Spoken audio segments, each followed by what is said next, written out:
Hi అండి, welcome back to my channel. చెయ్యని తప్పుకి ధీరజ్ పోలీస్ స్టేషన్లో ఉన్నాడు కదా. పాపం ఈ ధీరజ్ పోలీస్ స్టేషన్లో ఉన్నాడు. ఇంకా కాసేపట్లో కోర్టుకు తీసుకుని వెళ్తారు. వాడి భవిష్యత్ ఏంటి, వాడి ఫ్యూచర్ ఏంటి, అయినా తప్పు చేయడు నా చిన్న కొడుకు, వాడి పరిస్థితి ఇలా అయిపోయింది ఏంటి, ఇదంతటికీ కారణం భద్రావతి వాళ్ళని తెలుసు, కానీ వాళ్ళని ఏమీ చేయలేకపోతున్నాం అనేసి పాపం చాలా ఏడుస్తూ ఉంటుందన్నమాట బుజ్జమ్మ. ఇంకా ధీరజ్ అలా కేసులో ఇరుక్కొని పోలీస్ స్టేషన్కి వెళ్ళటానికి కారణం భద్రావతియే కదా. భద్రావతి వాళ్ళ మనిషే కదా. మామిడికాయల బాక్సులు ఇవి నేను వేరే చోటకి ఇవ్వాలి, నేను కొరియర్ బాయ్ని, ఈ బాక్సులు టైంకి ఇవ్వకపోతే నా జాబ్ తీసేస్తారు, ఆ జాబ్ వల్లే మా ఇంట్లో వాళ్ళు భోజనం చేస్తున్నారు, ప్లీజ్ సార్ అని బతిలాడుతూ ఉంటే ధీరజ్ వద్దు వద్దు అంటూ ఉన్నా సరే ప్రేమ అతను చెప్పిన మాటలన్నీ నమ్మిపోని, లేరా ఎవరిమైనా పని చేసుకుని బ్రతికే వాళ్ళమే కదా, అతనికి ఏదో అవసరం లాగుంది ఎక్కించుకోమని చెప్పేసి ఎక్కించుకునేటట్టుగా చేస్తుంది. తీరా చూస్తే ఆ బాక్సులో మత్తు పదార్థాలు ఉంటాయి. ధీరజ్కి డౌట్ వచ్చి ఆ బాక్స్ ఓపెన్ చేసి చూపిమంటాడు. అతను చూపిస్తాడు, కాకపోతే పైనంతా కూడా మామిడికాయలు ఉంటాయి కదా. ధీరజ్ ఏమో నిజంగానే మామిడికాయల బాక్సులు అనుకుని వాడిని ఎక్కించుకుంటారు. మధ్యలో పోలీసులు ఆపుతారు, కార్ చెకింగ్ చేయాలంటారు. ఆ చెకింగ్ చేసే తరుణంలో ఆ కార్ ఎక్కిన వాడు పారిపోతాడు కదా. పాపం ఇంకా ఆ బాక్సులు వెతుకుతూ ఉంటే మామిడికాయల కింద మత్తు పదార్థాలు ఉంటాయి. ఆ మత్తు పదార్థాలు మీరే కదా అమ్ముతుంది అది ఇది అని చెప్పేసి ఆ పోలీసులు కూడా భద్రావతి మనుషులే కదా పోలీస్ స్టేషన్లో పెడతారు. ఇప్పుడు ఆ కారులో ఎవడైతే బాక్సులు తీసుకొని ఎక్కాడో వాడిని పట్టుకోగలిగితే ధీరజ్ కోర్టుకి వెళ్లాల్సిన అవసరం ఉండదు, నేరుగా మనం ఇంటికి తీసుకొని రావచ్చు అని చెప్పేసి ప్రేమ నడిపికోడలు నర్మద ఆలోచిస్తూ ఉంటారు. ఆ సాక్ష్యాలు తీసుకొచ్చే క్రమంలో వాళ్ళ బాధ వాళ్ళు పడుతూ ఉంటారన్నమాట. ఇక్కడ ఇలా ఉంటే బుజ్జమ్మ ఏడుస్తూ ఉంటుంది కదా.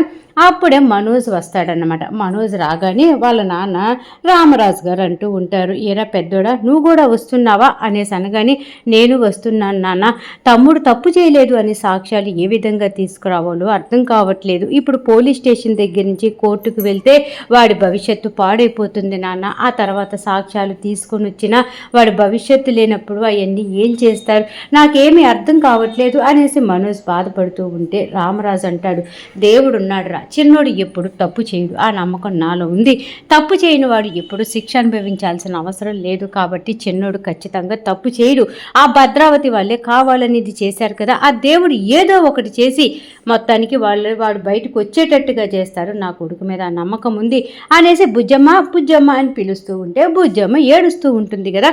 ఇంకా రామరాజు గారు బుజ్జమ్మ దగ్గరికి వచ్చి మనమే ధైర్యంగా లేకపోతే ఎలాగా, చిన్నోడు తప్పు చేయడు అని చెప్పేసి మనకు తెలుసు, మన పెంపకం అలాంటిది, కాబట్టి నువ్వు ఏడో మాకు బుజ్జమ్మ ధైర్యంగా రా అని చెప్పేసి రామరాజు గారు పిలుస్తూ ఉంటారు బుజ్జమ్మని.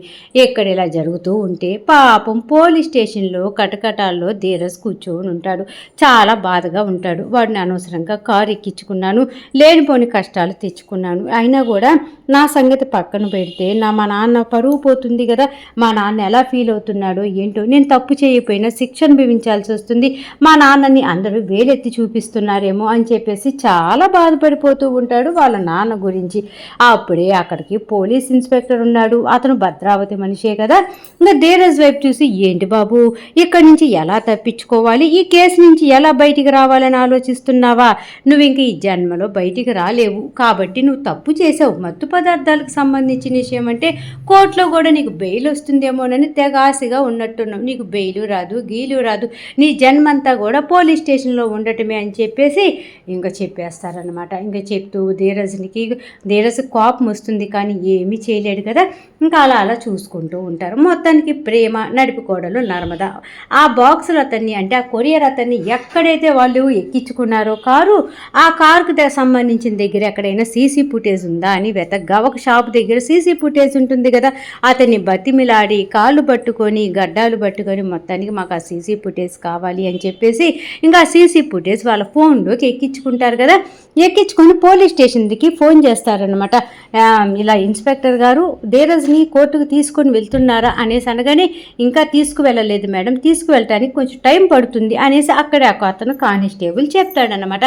Thank you so much sir, మేము ఇంకా ఒకే ఒక 10 నిమిషాల్లో మేము ఆ పోలీస్ స్టేషన్ దగ్గరికి వస్తాం, ధీరజ్ని కోర్టుకు వెళ్ళనీయకుండా చేస్తాం అనేసి మనసులో అనుకుని ప్రేమ ఇంకా ధీరజ్ని కోర్టుకు తీసుకువెళ్ళలేదంట. ధీరజ్ని కోర్టుకు తీసుకువెళ్ళేలోపే మనం అక్కడికి చేరుకోవాలి. ముందుగా వీడి మొహం ఏంటి, వీడు ఎక్కడ ఉంటాడు, మనకు అడ్రస్ తెలిసిపోయింది కదా ఈ సీసీ ఫుటేజ్ ద్వారా. కాబట్టి వాడు ఎక్కడైతే కారు ఎక్కాడో ఆ ప్రదేశానికి వెళ్ళి వాడిని మనం వెతకగలిగితే వాడు మనకి దొరుకుతాడు, మనం ఇక ధీరజ్ని కాపాడుకోగలుగుతామని చెప్పేసి ఇంకా మొత్తానికి ప్రేమ అలాగే నడిపి కోడలు నర్మద వెతికి వాడిని అయితే పట్టుకుంటారనమాట. ఇంకా పట్టుకొని తీసుకొని వస్తూ ఉంటారు. వాళ్ళు అలా తీసుకొని వస్తూ ఉంటే వాళ్ళని ఫాలో అవుతూ వస్తుంది కదా పెద్ద కోడలు ఉంది కదా, పెద్ద కోడలు వాళ్ళ మేనమామ కూతురు ఉంటుంది కదా ఆ ఇంట్లో, ఆ అమ్మాయి ఉంటుంది. ఆ అమ్మాయి ఈ నడిపి కోడలు నర్మదాని ప్రేమకి మధ్య ఫాలో అవుతూ ఉంటుంది కదా. ఆ విషయం వీళ్ళకి తెలియదు. ఆ అమ్మాయి అక్కడ జరిగే ప్రతి విషయాన్ని పెద్ద కోడలికి శ్రీవల్లి వాళ్ళ అమ్మ వాళ్ళకి అందిస్తూ ఉంటుంది వార్త. మొత్తానికి ఆ విషయం తెలవనటువంటి శ్రీవల్లి వాళ్ళ అమ్మ వాళ్ళ నాన్న ఇద్దరు కలిసి డ్యాన్సులు వేసుకుంటూ ఉంటారు. ఇంకా సేపట్లో ధీరజ్ గారు కోర్టుకు వెళ్ళిపోతాడు. ఆ ఇంటిల్లపాది ఏడుస్తూ కూర్చుంటారు. ఇంకా మన అమ్మాయి కడుపుతో లేదన్న విషయం బయట పెట్టడానికి ఇంకా వాళ్ళకి అవకాశం లేదు. ఇంక ఎంతసేపు వాడు చిన్నోడు అని వాడిని పట్టుకుని ఏడవటం సరిపోతుంది.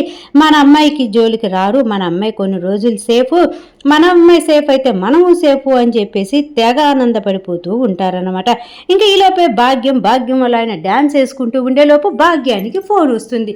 ఇదొకటి మధ్యలో ఫోన్ చేస్తుంది. చెప్పవే సుక్కు అనేసి అనగానే అత్త చెప్పేదేంటి, ఇప్పుడు ఒక బాధాకరమైన విషయం చెప్తున్నాను అత్త అనేసి అనగాని అదేంటే సుక్కు బాధాకర విషయం ఏంటి, ఇంకా ఇప్పుడు ప్రూఫ్స్ దొరకలేదు, కన్ఫామ్గా ధీరజ్ గారు కోర్టుకు వెళ్ళిపోతాడు, ఇంకేంది అనేసి అనగానే ఆ నడిపి కోడలు నర్మద ప్రేమ సామాన్యులు కాదు. సీసీ ఫుటేజ్ ఒకటి పట్టుకొని ఎవడైతే కారు ఎక్కాడో వాడిని కూడా పట్టుకొని కోర్టుకు తీసుకుని వెళ్తున్నారు పలానా ఏరియా గుండా, కాబట్టి మీరు వచ్చి రండి, ఆ దొంగని తప్పియండి, నర్మదా ప్రేమకు అనుమానం రాకుండా మీరు యాక్ట్ చేయాలి అనేసి ఆ సుక్కు చెప్తుందనమాట. వెంటనే ఆ భాగ్యం వాళ్ళ ఆయన బయలుదేరతారు. ఎందుకంటే ఈ సుక్కు ఆ రౌడీని తీసుకొని నడిపి కోడలు నర్మదా ప్రేమ ఎటువైపు వస్తున్నారు అడ్రస్తో సహా చెప్పింది కదా, భాగ్యం వాళ్ళ ఆయన ప్రత్యక్షమైపోతారు. అప్పటికి ప్రేమ నర్మదా వాడిని పట్టుకొని తీసుకొని వస్తూ ఉంటే వాడు తప్పించుకొని పరిగెత్తుతూ ఉంటాడనమాట.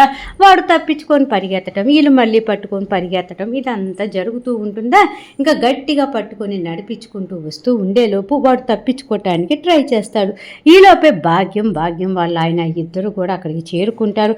బాబును గట్టిగా పట్టుకోండి, వాడు తప్పించుకుంటాడు, అమ్మ నర్మదా ప్రేమ అనేసి ఓవర్ యాక్షన్ చేసుకుంటూ వాళ్ళు వెనకాల వస్తారా, వాడు ఇదే సందు అదే సందు అని 2 చేతులు గట్టిగా ఇదిలిచ్చేసుకొని తప్పించుకుంటాడు అనమాట. అయ్యో అమ్మ నర్మదా తప్పించుకున్నాడే, వాడు ప్రేమ తప్పించుకున్నాడు, పట్టుకోండి అని చెప్పేసి ఓవర్ యాక్షన్ చేస్తూ ఈ ప్రేమ నర్మదా వాళ్ళ వెనకాలే పరిగెత్తుకుంటూ వాడిని తప్పించే ప్రయత్నం చేస్తూ ఉంటారనమాట. భాగ్యం వాళ్ళ ఆయన ఫస్ట్ వీళ్ళకి అనుమానం రాదు, కానీ తర్వాత అనుమానం వస్తుంది. అనుమానం వచ్చి ఇదిగో మొత్తానికి వీళ్ళు కావాలని మన వెనకాల వచ్చి వాడిని తప్పించే ప్రయత్నం చేస్తున్నారు. అయినా పిన్ని బాబాయ్ మిమ్మల్ని పిలవకుండా మీరు ఇక్కడికి ఎందుకు వచ్చారు, వాడిని పట్టుకోవటానికి వచ్చారా, వాడిని తప్పియడానికి వచ్చారా అని చెప్పేసి అప్పటికి నడుపుకోవడం నర్మద అడుగుతుందన్నమాట. అదేంటమ్మాయి అంత మాట అన్నావు, మీకు హెల్ప్ చేద్దాము, మీరు బాధల్లో ఉన్నారని మేము వస్తే మమ్మల్ని అనుమానిస్తావా అని చెప్పేసి పారిజాతాన్ని భాగ్యం మాట్లాడుతూ ఉంటుంది నర్మదాతోటి. నర్మదా అంటుంది మీ హెల్ప్ మాకు అవసరం లేదు, మీరు కాసేపు కామ్గా ఉండండి అని చెప్పేసి ఆ రౌడీ వెనకాల పట్టుకొని వాడిని ఎలాగల పట్టుకుంటే భాగ్యం అయినా సరే వీళ్ళని ఏం పట్టించుకోకుండా వాడు తప్పించుకునేటట్టుగానే చేస్తారు. వాడు మొత్తానికి పారిపోతాడు. ప్రేమ ఏడుస్తూ ఉంటుంది. ఇప్పుడు ఏం చేస్తామక్క, వాడు తప్పించుకున్నాడు, వాడిని ఎలా పట్టుకోగలం మనము, ధీరజు బ్రతుకు నాశనం అయిపోయినట్టే కదా అని చెప్పేసి తెగ ఏడుస్తూ ఉంటుందన్నమాట. ప్రేమ ప్రతి విషయానికి మనం అలాగా మెత్తబడిపోకూడదు. వాడిని ఇక్కడ ఏరియాలో ఉంటాడు, వాడిని మనం గ్యారంటీగా పట్టుకోగలం, నువ్వు ధైర్యంగా ఉండు, పద నువ్వు ఇటువైపు వెళ్ళు, నేను అటువైపు వెళ్తాను, వాడు ఎలా తప్పించుకుంటాడు నేను చూస్తాను అని చెప్పేసి నర్మదా ఒకవైపు ప్రేమ ఒకవైపు వెళ్తారన్నమాట. ఇంకా వెళ్ళి వాడిని పరిగెత్తి మొత్తానికి పట్టుకుంటారు. ఇంకా భాగ్యం ఈ నర్మదా ప్రేమ ఎటు వెళ్ళిపోయారు, మా కళ్ళు గప్పి ఇక్కడే ఉన్నట్టున్నారు, ఎటు వెళ్ళిపోయారు, ఓహో ధీరజ్ గారిని కోర్టుకు తీసుకువెళ్తారు కదా, అక్కడ భర్తకి జైలు శిక్ష పడితే బాధపడటానికి వెళ్ళిందేమో ప్రేమ, పదయ్యా మనం కూడా ఆడికే పోదాం, ఆ జరుగుతున్న సినిమా చూసి సంతోషపడదాం అనేసి భాగ్యం వాళ్ళ ఆయన ఇడ్లీ బాబాయ్ ఇద్దరు కలిసి కోర్టు దగ్గరికి బయలుదేరి వస్తారు. ఇంకా ఈలోపే పాపం రామరాజు గారు, ధీరజు, మన బుజ్జమ్మ అందరూ కోర్టు దగ్గరికి వస్తారు. ధీరజ్ని పోలీసులు పట్టుకొని బయటికి తీసుకొని వస్తారు, జీప్ ఎక్కించుకొని కోర్టుకు తీసుకువెళ్ళటం కోసం.